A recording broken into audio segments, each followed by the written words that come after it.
l'optime du trailer que j'ai pu adapter et spécifier par rapport aux papas, qui ont très peu de temps. Je me suis appuyé sur les recherches et protocoles du professeur Jean-Benoît Morin, JB Morin.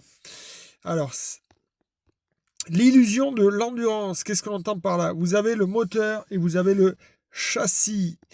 Courir en montagne, courir de façon générale, ça bâtit, oui, le cardiovasculaire, ça c'est top, mais en tout cas, ça ne va pas renforcer votre structure globale.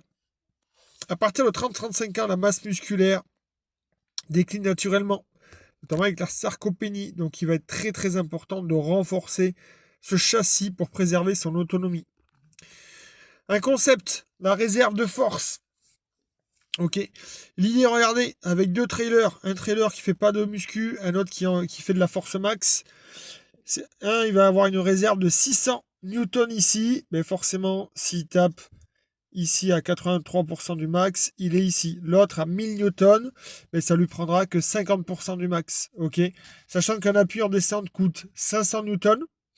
Donc regardez le trailer non renforcé, 500 newtons, ça fait 83% de son max, l'autre ça fait 50% de son max. La différence déjà se joue ici. Avec l'analogie aussi du pneu dégonflé, ok, si on fait du VTT avec un pneu qui est un peu dégonflé, ben voilà, il va y avoir une fuite d'énergie. Alors que là, si on est bien gainé, bien en forme, on va pouvoir restituer l'ensemble de la force prise au sol.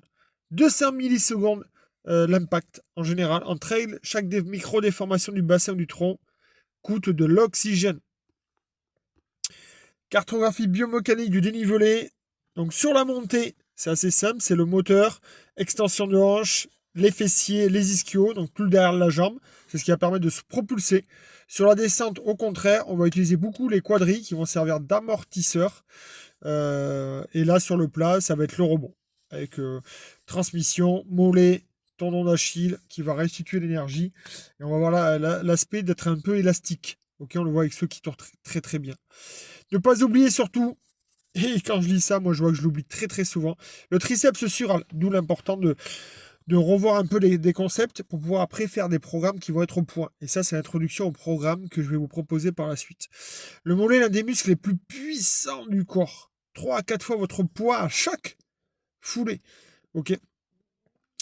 Pour autant, les montées sur pointe au poids du corps sont insuffisantes pour créer l'adaptation. Il va être nécessaire de développer une force donc maximale avec de la surcharge en isométrie ou à presse lourde.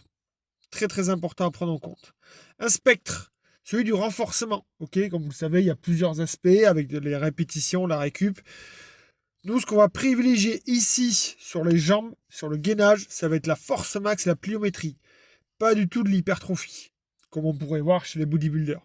Ok, là, l'idée, ça va être de faire 3 à 5 reps, de mettre très lourd pour vite s'adapter au niveau neurologique, c'est-à-dire que la connexion cerveau-muscle, ça, c'est l'optimal. L'optimal aussi, c'est tout ce qui va être explosif. Vous l'avez vu, c'est 200 millisecondes.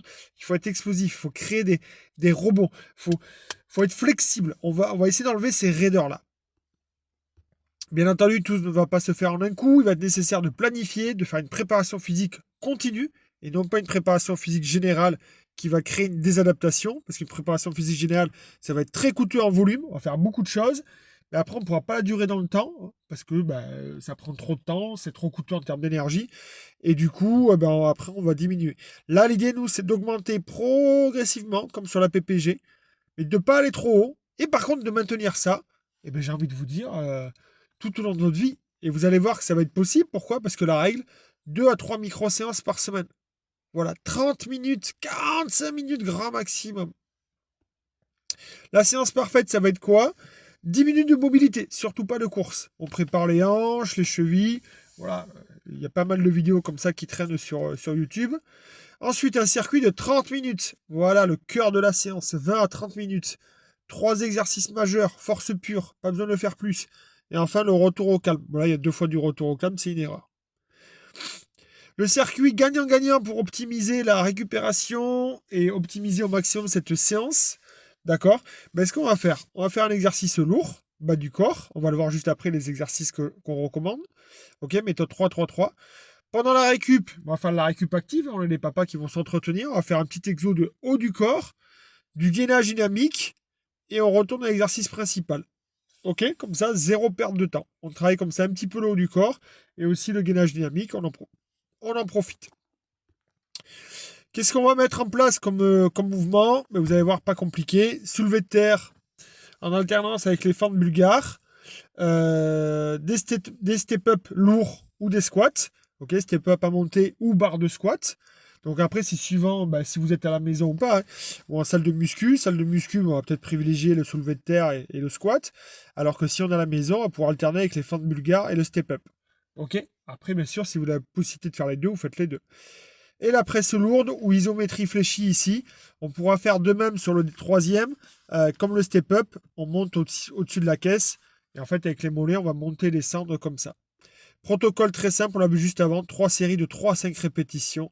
Gardez toujours 1 à 2 répétitions en réserve. Pas d'échec total. Ça, c'est fondamental. Le gainage, petit point spécifique. Asymétrie constante. C'est là que ça va être hyper intéressant, notamment avec la marche du fermier unilatérale lourde. Ça va créer un déséquilibre. Donc pourquoi pas avec 2 haltères, pourquoi pas avec une haltère, avec la barre alternée. Bien sûr, après, tout ce qui va être gainage ultra dynamique, comme les climbers, comme je me laisse tomber et je saute. Voilà, ça va forcer un verrouillage et une adaptation neuromusculaire immédiate. Au niveau de l'excentrique, il va être très nécessaire et important de travailler le dénivelé négatif. Alors pourquoi pas en alternant sur certains mouvements ce qu'on appelle de l'excentrique en ralentissant. Vous savez, en descendant 3 à 4 secondes, on maîtrise la descente. Et là, faire des sprints en descente sur bitume. Le terrain lisse permet d'atteindre une intensité maximum pour surcharger les fibres musculaires. Ok? Et au moins, vous n'êtes pas tracassé effectivement par la contrainte d'un sol. Vous savez, si vous faites ça sur des cailloux et tout ça, voilà, on peut se casser la figure et tout ça, et on peut avoir tendance à ralentir. Là, l'idée, ça va être vraiment de faire une descente à fond la caisse. Donc, pour terminer, l'équilibre de la charge du système nerveux, ne superposez pas 2 stress neuromusculaires extrêmes. D'accord C'est quoi? Alors, ne placez jamais une grosse séance de jambes la veille d'une séance de VMA ou de vitesse. Ok, on va pas 2 fois solliciter. Parce qu'on va les solliciter à la salle, donc nos muscles, et ça va être complémentaire avec le cardio. Mais il ne faut pas le faire dans la foulée le même jour. Il faut attendre le récup. Si le temps manque, remplacez un footing facile d'1 heure par 45 minutes de force. Ok. Donc c'est là où peut-être vous allez vous dire, mais peut-être que je vais un tout petit peu moins courir pour rajouter de la force. Par exemple, si vous dites, voilà, j'ai 5 créneaux, faites pas 4 créneaux de course à pied ou 5 créneaux de course à pied. Pensez à faire 1 ou 2 créneaux de renfort musculaire.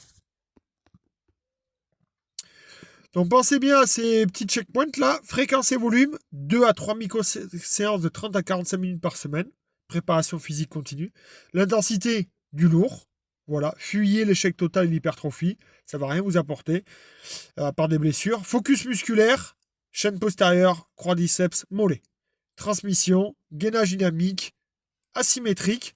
Ok, c'est-à-dire on va travailler un côté puis l'autre côté. Ou alors on va jouer avec du déséquilibre. Voilà. Bâtissez la réserve de force, c'est votre rassurance et votre meilleur atout. Performance en montagne.